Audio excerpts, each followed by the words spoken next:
কক্সবাজারে ভারী বর্ষণে পাহাড় ধসে মাটি চাপা শিশু ও এক নারী মারা গেছেন। এই মুহূর্তে জেলা সদর হাসপাতালে আছেন সহকর্মী সুজাউদ্দিন রুবেল। সরাসরি যাচ্ছে তার কাছে। রুবেল,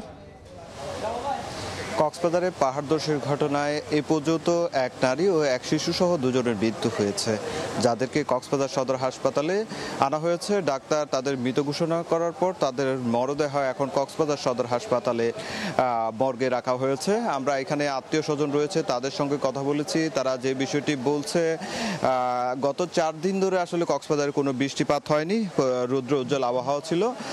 কিন্তু গতকাল রাত 10টা কিংবা 11টার পর থেকে ভারী বৃষ্টিপাত শুরু হয় এবং এই বৃষ্টিপাতের কারণে যে কক্সবাজার শহরের দক্ষিণ রুমালিয়ার ছড়া এবং তার পার্শ্ববর্তী আরেকটি ওয়ার্ড রয়েছে 6 এবং 7 নম্বর ওয়ার্ডে দুটি পৃথক স্থানে পাহাড় ধসের ঘটনা ঘটেছে এবং এই ঘটনায় দুজনের মৃত্যু হয়েছে।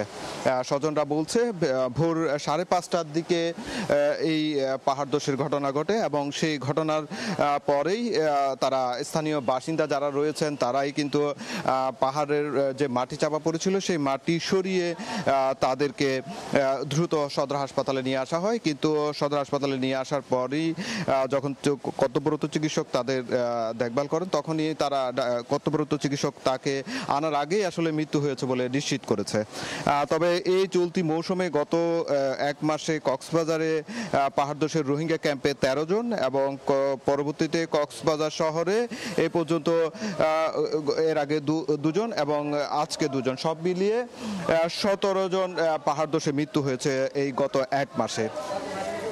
এবং ফায়ার সার্ভিস যেটি বলছে, তারা প্রতিনিয়ত তারা মানুষজনকে সতর্ক করছে এবং সতর্ক করার পরেও মানুষ অনেকে মানে না, যার কারণে এই মৃত্যুর ঘটনাগুলো ঘটছে বলে ফায়ার সার্ভিস জানিয়েছে। তো এই ছিল আমার কাছে কক্সবাজার সদর হাসপাতাল থেকে সবশেষ। সরাসরি যুক্ত ছিলাম কক্সবাজার থেকে।